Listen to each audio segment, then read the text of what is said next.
नमस्ते दोस्तों। आज की इस कहानी में आपका स्वागत है दोस्तों। यह कहानी मेरी और मेरी मम्मी की है, जो एक सच्ची घटना पर आधारित है। दोस्तों, मेरे परिवार में मैं, मेरे पापा और मेरी मम्मी और मेरी एक बहन है। मेरे पापा का नाम सुनील है और वह प्राइवेट कंपनी में काम करते हैं। और मेरी मम्मी का नाम शीतल है और मेरी छोटी बहन का नाम रिया है और वह हाई स्कूल में पढ़ती है। मेरे मम्मी पापा वह दोनों काफी शिक्षित हैं, इसलिए हमारे घर का माहौल काफी खुला और आधुनिक है। अगर मम्मी की बात करूं तो वह अपने शरीर का बहुत ध्यान रखती है और अच्छी तरह से शिक्षित होने के कारण शर्ट, जीन्स और टॉप पहनना उनके लिए आम बात है। मम्मी अपनी फिटनेस का ध्यान रखने के कारण काफी आकर्षक और खूबसूरत दिखती है। मैं घर में उनका इकलौता बेटा हूँ, इसलिए मुझे हमेशा बहुत प्यार मिला है। और पापा मम्मी कभी मुझे नाराज नहीं करते। जब भी समय मिलता है हम चारों मिलकर खुलकर बातें करते हैं। तो दोस्तों, ये कहानी शुरू होती है जब मैं कॉलेज में था। मेरी परीक्षाएं खत्म हो चुकी थी और गर्मियों की छुट्टियां चल रही थी। उस समय मेरी बहन का भी छुट्टियां चल रही थी, क्योंकि मैं कभी अर्शेद के यहाँ रहने नहीं गया था। इसलिए मैंने छुट्टियां घर पर ही छुट्टियां बिताने का फैसला किया। हालांकि मेरी बहन मामा के घर जाने की जिद करने लगी थी, इसलिए पापा ने उसे मामा के घर छोड़ आए। मुझे घर पर छुट्टियां बिताने में कोई परेशानी भी नहीं थी, क्योंकि मैं घर पर लैपटॉप में गेम खेलता और मोबाइल पर टाइम पास करता रहता था। एक दिन मैं लैपटॉप पर गेम खेल रहा था और उस समय घर की काम वाली बाई छुट्टी पर गई हुई थी, इसीलिए मम्मी ही सारे काम कर रही थी। पापा सुबह ऑफिस चले गए थे और मम्मी घर के काम निपटा रही थी। उन्होंने उस दिन राजस्थानी ड्रेस पहना हुआ था और चूंकि वे घर पर ही थी, इसलिए उन्होंने दुपट्टा नहीं लिया था। इस समय मम्मी मेरे कमरे में आई और झाड़ू लगाने लगी। मैं बेड पर बैठा गेम खेल रहा था। जैसे ही मम्मी कमरे में आई और झाड़ू लगाने लगी, मैंने उनकी ओर ध्यान देना शुरू किया, क्योंकि उन्होंने दुपट्टा नहीं लिया था। कुछ चीजें साफ दिखाई दे रही थी। अचानक मम्मी ने मेरी ओर देखा और बोली, उठ, मुझे बेडशीट ठीक करने दे और फिर अपना गेम खेलना। फिर मैं तुरंत दूसरी तरफ देखने का नाटक करने लगा और फिर उठकर बाथरूम में चला गया। बाथरूम में जाकर मैंने सोचा कि कहीं मम्मी ने मुझे देखा तो नहीं। उस समय मैं डर गया था, लेकिन मेरे मन में कई तरह के विचार चलने लगे थे। मैं समझ नहीं पा रहा था कि जो मैंने देखा और सोचा वह सही था या गलत। फिर मैं बेडरूम में वापस आकर बैठ गया, लेकिन अब मेरा ध्यान गेम खेलने में नहीं लग रहा था, बेडशीट ठीक करके कि मम्मी किचन में चली गई थी। तब मुझे राहत मिली कि मम्मी को कुछ शक नहीं हुआ। फिर मैंने अपना लैपटॉप बंद कर दिया और मोबाइल पर टाइम पास करने लगा। अचानक मुझे एक नोटिफिकेशन आया और मैंने उस पर क्लिक किया। वहां मुझे कई कहानियां दिखी, जिनमें एक कहानी माँ और बेटे के बारे में थी। मैंने वह कहानी पढ़ी जिसमें बेटा अपनी माँ के साथ किस तरह आनंद मनाता है। वह कहानी पढ़कर मेरे मन में भी कुछ वैसा ही ख्याल आने लगा। तब मैं बाथरूम में जाकर अपनी मम्मी के बारे में सोचते हुए अपना मन को शांत किया। फिर बाहर आया तो देखा कि उधर मम्मी किचन में खाना बना रही थी और फिर मैं फ्रिज से पानी की बोतल निकालते हुए मम्मी को देख रहा था। वे मेरी तरफ पीठ करके खड़ी थी और मैं उन्हें ध्यान से देख रहा था। उनका ध्यान खाना बनाने में था, इसलिए उन्हें पता नहीं चला कि मैं उन्हें किस तरह देख रहा हूँ।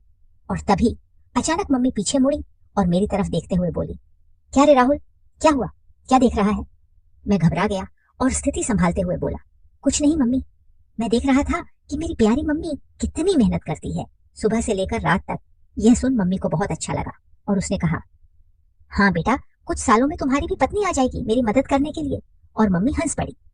इतना कहकर मैं अपने बेडरूम में चला गया और सोचा कि मम्मी को क्या पता कि मैं उसे ही देख रहा था और क्या सोच रहा था। इस तरह मम्मी को देखते देखते कुछ दिन निकल गए और तब मैंने सोचा कि सिर्फ देखने से कुछ नहीं होगा, कुछ प्लान बनाना पड़ेगा। ऐसा सोचते सोचते शाम हो गई और पापा ऑफिस से घर आ गए। उन्होंने कहा कि ऑफिस के काम के लिए मुझे 12 दिनों के लिए विदेश जाना पड़ेगा। यह सुनकर मैं मन ही मन बहुत खुश हुआ और मैंने सहमति में सिर हिला दिया। फिर 2 दिन बाद पापा जाने वाले थे और मैंने ठान लिया कि जो भी करना है इन 12 दिनों में ही करना है, नहीं तो फिर ऐसा मौका नहीं मिलेगा। अगले दिन जब था, पापा जाने वाले थे, इसलिए थोड़ी बहुत शॉपिंग करनी थी। मम्मी और पापा शॉपिंग के लिए निकलने वाले थे। तब मुझसे पूछा, तू आएगा? तो मैंने मना कर दिया और कहा, आप लोग जाओ, मैं गेम खेलूंगा। फिर वे दोनों चले गए और उनके जाते ही मैंने दरवाजा लॉक किया और उनके बेडरूम में गया। मैंने अलमारी खोलकर देखा कि क्या मुझे कोई आइडिया मिलता है। तभी मुझे एक युक्ति सूझी। मैंने और ढूंढने की कोशिश की तो मुझे मम्मी की लिपस्टिक और बॉडी स्प्रे मिला। ढूंढते हुए मुझे मम्मी के कई कपड़े मिले। उनमें एक ड्रेस मिला। मम्मी का पीस था, सफेद रंग का। उसे देखकर मैंने सोचा, मम्मी इस ड्रेस में कैसी लगेगी। सोचते सोचते मैंने अलमारी में कपड़े ठीक ठाक से रख दिया, लेकिन बेडरूम में मम्मी की फोटो देखकर मुझे फिर से कुछ अजीब महसूस हुआ। अब मैंने मन में ठान लिया था कि मम्मी के नाम पर कुछ भी नहीं होने वाला, अब कुछ करना ही पड़ेगा, तभी मैं शांत हो पाऊंगा। सब कुछ ठीक से समेट कर मैं हॉल में आकर टीवी देखने लगा। तभी मम्मी और पापा वापस आ गए और बैठ गए। इस तरह वह दिन निकल गया और अगले दिन पापा जाने वाले थे, इसलिए मम्मी ने जल्दी उठकर सब कुछ समेट दिया और पापा को नाश्ता देकर घर के बाकी काम करने लगी। सुबह के 7 बजे पापा हमें बाएं बोलकर चले गए और मम्मी भी घर के कामों में लग गई। पापा का बाहर कंपनी के काम से जाना हमारे लिए कोई नई बात नहीं थी। मम्मी जल्दी उठने और पापा को संभालने के चक्कर में नहाने नहीं गई थी। पापा के जाने के बाद सुबह 10 बजे मम्मी नहाने चली गई और मैं हॉल में टीवी देख रहा था। अचानक मम्मी की आवाज आई, राहुल तौलिया दे दो। मैं बाहर आई। मैं तुरंत तौलिया लेकर गया। मम्मी ने दरवाजा थोड़ा सा खोला और तौलिया लेने के लिए हाथ बढ़ाया। जब मम्मी ने तौलिया के लिए हाथ बढ़ाया तो मैंने देखा कि मम्मी के बाल पूरी तरह भीगे हुए थे। उनके हाथ से पानी टपक रहा था और उनके चेहरे और हाथों पर पानी की बूंदें देखकर मम्मी मुझे बेहद खूबसूरत लगी। जब मम्मी ने हाथ आगे किया तो वह थोड़ा साइड में खिसकी थी, तब मुझे वह थोड़ी सी दिखी और उस पर पानी की बूंदें भी थी। उसके हाथ जैसे मुझे अंदर बुला रहे थे, लेकिन वह चालाक थी, तुरंत अंदर खिसक गई। ऐसा लग रहा था कि मैं तुरंत अंदर जाकर मैं अपने मन को शांत कर लूं। वैसे भी पापा घर पर नहीं थे, लेकिन मैंने खुद पर काबू किया और हॉल में आकर बैठ गया। फिर 10 मिनट बाद मम्मी तौलिया लपेटे हुए हॉल में आई और टीवी के पास लगे शीशे के सामने खड़ी होकर हेयर ड्रायर से बाल सुखाने लगी। मैं और भी ज्यादा परेशान हो गया और उसे पीछे से देखने लगा। जब जब मम्मी अपने बालों में हाथ डालकर हेयर ड्रायर से बाल सुखा रही थी, उसके लिए यह सब नॉर्मल था, लेकिन उसे क्या पता था कि पीछे सोफे पर बैठा लड़का उसे आनंद देने के लिए पागल हो रहा है और उसे पीछे से देख रहा है। मैंने मन में विचार किया कि आज से ही कोशिश करनी चाहिए और मैंने बिना समय गवाए बोला, मम्मी तू हमेशा साड़ा स्थानीय ड्रेस ही पहनती है घर में। तब मम्मी बोली, क्यों रे बेटा, ऐसा क्या है? मुझे जो सही लगता है वह पहनती हूँ, तुम्हें ऐसा क्यों लगता है कि कुछ और पहनना चाहिए? तब मैंने कहा, कुछ नहीं मम्मी, कल जब तूने जीन्स और टॉप पहना था तो बस यूं ही कह रहा था। तब मम्मी बोली, अरे पागल, घर में कौन जीन्स और टॉप पहनता है, बाहर जाना हो तभी पहनूंगी ना। फिर मैंने कहा, ऐसा नहीं है मम्मी, जब तू साड़ी और राजस्थानी ड्रेस पहनती है तो थोड़ा उम्र दराज लगती है, इसलिए बोला। फिर मम्मी ने जवाब दिया कि अब जवान बनकर क्या करना है, जिससे प्यार किया उससे शादी कर ली, और अब तुझ जैसा आलसी बेटा और रिया जैसी खूबसूरत बेटी है, फिर और क्या चाहिए। इतना कहकर मम्मी जोर से हंसी और बेडरूम में कपड़े पहनने चली गई। मैं भी हंस पड़ा और टीवी देखने लगा। थोड़ी देर बाद मम्मी बाहर आई। कपड़े बदल कर देखकर मुझे खुशी भी हुई और नाराजगी भी, क्योंकि उसने मेरी बात मानी थी, नाराज इसीलिए कि अब वह फिर से पूरी तरह से ढकी हुई थी। मम्मी हॉल में आई और बोली, अब कैसी लग रही हूँ? मैं हैरान होकर बोला, वाह, अब तो तू एकदम मेरी उम्र की लड़की लग रही है। मम्मी बोली, अरे बुद्धू, तेरे और मेरे बीच 20 साल का अंतर है और कैसे मैं तेरी उम्र की लग सकती हूँ। अब मुझे समझ नहीं आ रहा था कि क्या कहूँ, लेकिन कुछ तो कहना था, इसलिए मैंने कहा, अरे मम्मी, हमारा और तेरा उम्र का अंतर हमें पता है, लेकिन बाहर किसी को थोड़ी पता है। अगर हम दोनों बाहर घूमने गए तो लोग सोचेंगे कि हम गर्लफ्रेंड बॉयफ्रेंड हैं। इतना कहकर मैं जानबूझकर रुक गया और मम्मी की प्रतिक्रिया देखने लगा। तभी मम्मी ने बिना समय गवाए उत्सुकता से पूछा, अच्छा और क्या बोलना बेटा? अब आगे मैंने कुछ नहीं बोला, बस इतना कहा कि छोड़ो मम्मी, तुम्हें गुस्सा आ जाएगा। तब मम्मी बोली, मुझे कभी तुझ पर गुस्सा आया है क्या? और तुझे भी है कि मेरा बेटा कभी गलत नहीं करता, तो मुझे गुस्सा क्यों आएगा? अब जल्दी बोल, क्या कहने वाला था? तब मैंने कहा कि अगर हम साथ में बाहर कहीं घूमेंगे गए तो लोग हमें गर्लफ्रेंड बॉयफ्रेंड समझेंगे, लेकिन तुम्हारे गले में मंगलसूत्र देखकर वे हमें पति पत्नी भी समझेंगे। ये सुनकर मम्मी जोर जोर से हंसने लगी। फिर मम्मी बोली, अरे बाप रे, इतनी छोटी सी बात के लिए मुझे क्यों गुस्सा आएगा? और फिर से मम्मी हंसने लगी। तब मैंने उनसे कहा, हंसो मत मम्मी। इतना कहकर मम्मी ने मुझे चिढ़ाने के लिए फिर से हंसना शुरू कर दिया और मैंने मम्मी की तरफ दौड़ लगाई। मजाक में मारने के लिए मम्मी तब भागकर किचन में चली गई और हंसती रही। फिर मैं हॉल में बैठकर सोचने लगा कि चलो, शुरुआत तो हो गई है, लेकिन अभी बहुत काम बाकी है और वह भी उतना ही मुश्किल। मम्मी बहुत संस्कारी है और मैंने कभी उसे ऐसा महसूस नहीं किया कि उसे इस तरह की किसी चीज की कमी महसूस हो रही हो।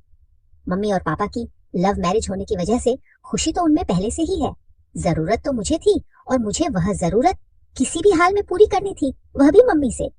फिर थोड़ी देर बाद मैंने फिर से कोशिश शुरू की। मम्मी किचन में काम कर रही थी। मैं वहां गया और कहा, मम्मी, तुम्हें रोज रोज यह काम करते करते बोर नहीं होता क्या?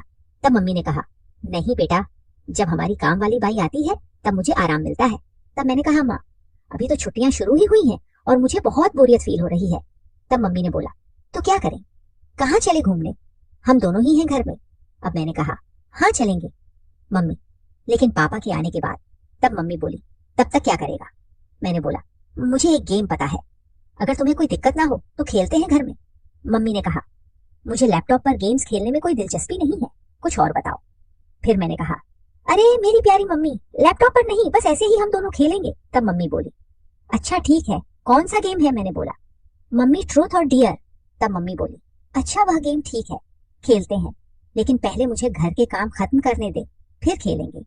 तब मैंने कहा, ठीक है मम्मी, तब तक मैं अपने बेडरूम में जाता हूँ, जब तुम्हारा काम खत्म हो जाए तो बेडरूम में आ जाना। यह कहकर मैंने उसे पीछे से गले लगा लिया और गाल पर एक किस किया और फिर बेडरूम में जाकर बैठ गया। मैं बेडरूम में बैठकर सोचने लगा कि मम्मी तैयार तो हो गई है, लेकिन क्या पूछूं जिससे उसे गुस्सा ना आए और मेरा काम भी हो जाए। थोड़ी देर बाद मम्मी बेडरूम में आई और मेरे सामने बैठ गई। फिर मम्मी बोली, अब बोल क्या खेलना है। तब मैंने बोला, मम्मी तुम्हें तो पता ही ट्रूथ और डियर का खेल, अब मुझे बताओ कि गेम की शुरुआत तुम करोगी या मैं। तब मम्मी ने कहा, तुम ही करो शुरुआत। फिर मैंने मम्मी से पूछा, आपको ट्रुथ चाहिए या डेयर। तब मम्मी बोली, ट्रुथ। फिर मैंने सवाल पूछा, तुम्हारा शादी से पहले कोई बॉयफ्रेंड था। मेरा सवाल सुनते ही मम्मी बोली, ये कैसा सवाल है राहुल। तब मैंने कहा, यही मेरा सवाल है और आपने ही तो ट्रुथ चुना है, तो अब बताओ। फिर मम्मी बोली, हाँ मेरा बॉयफ्रेंड था और वह तुम्हारे पापा ही है।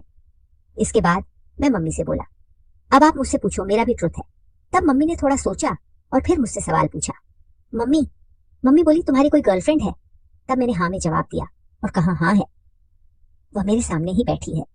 मेरा जवाब सुनते ही मम्मी थोड़े गुस्से में बोली, अरे बेटा ऐसा बोलना गलत है, मैं तुम्हारी मम्मी हूँ।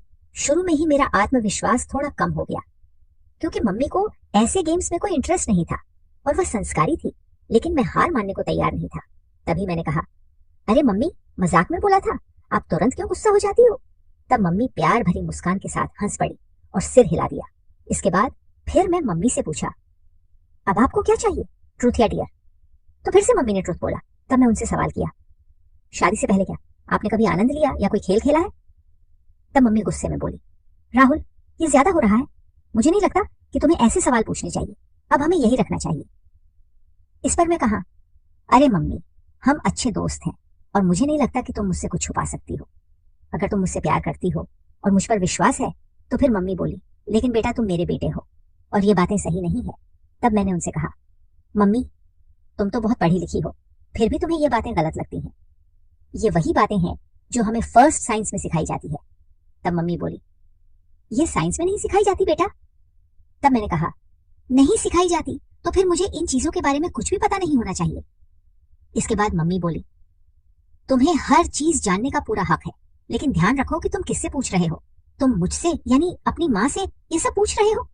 तब मैंने कहा, मम्मी तुम्हें भी पता है कि मेरे कोई और दोस्त या गर्लफ्रेंड नहीं है, तो मैं किससे पूछूं, तुम ही हो जिससे मैं हर बात करता हूँ।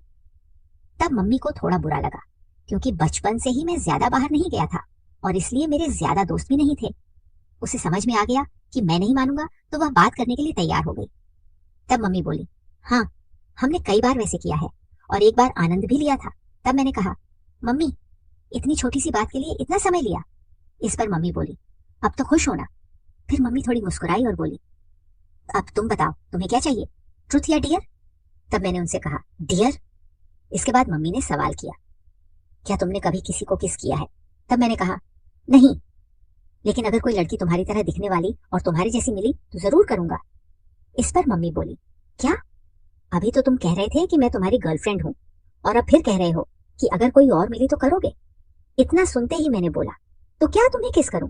तब मम्मी बोली, हाँ लेकिन गाल पर। मैंने कहा, नहीं मुझे कहीं और चाहिए। अब मम्मी बहुत गुस्सा हो गई थी और मुझे डांटने लगी, लेकिन फिर भी मैंने हार नहीं मानी, क्योंकि मुझे पता था कि अगर अब रुक गया तो फिर कभी मम्मी से बात नहीं कर पाऊंगा। किसी तरह मम्मी को शांत किया और गेम फिर से शुरू किया। मैंने कहा, ठीक है मम्मी, गाल ही सही, अब मैं करूं। तब मम्मी बोल, हाँ जल्दी करो। तब मैंने मम्मी के पास गया और कुछ देर देखता ही रहा। फिर मैंने वह किया जो मुझे नहीं करना चाहिए था। फिर धीरे धीरे मम्मी को तैयार करके मैंने मजा लेना शुरू कर दिया। तभी मम्मी ने मुझे रोकने की कोशिश की, तब मैंने महसूस किया कि मैं अपनी हद पार कर रहा हूँ। इस समय मम्मी की आंखों में नाराजगी और चिंता साफ झलक रही थी। उन्होंने मुझे प्यार से समझाते हुए कहा, राहुल, ये सब बातें एक मजाक तक ठीक है, लेकिन माँ बेटे के रिश्ते की एक मर्यादा होती है, हमें उसे पार नहीं करना चाहिए। मैंने मम्मी की बात को गंभीरता से लिया। मुझे भी एहसास हुआ कि मम्मी का दिल दुखाना गलत था। मैंने मम्मी से तुरंत माफी मांग और उनसे वादा किया कि अब मैं ऐसा कोई मजाक नहीं करूंगा जिससे हमारे रिश्ते में कोई दूरी आए। मम्मी ने मेरी माफी को स्वीकार करते हुए मुझे गले लगा लिया और कहा, बेटा, मैं हमेशा तुम्हारी दोस्त रहूंगी, लेकिन हमें यह भी याद रखना चाहिए कि हमारे रिश्ते की कुछ सीमाएं होती हैं। तब मैंने मम्मी से कहा, हाँ मम्मी, अब मैं समझ गया हूँ, मैं आपको कभी दुखी नहीं करूंगा। इसके बाद हम दोनों ने हंसते हुए फिर से सामान्य बातचीत शुरू की।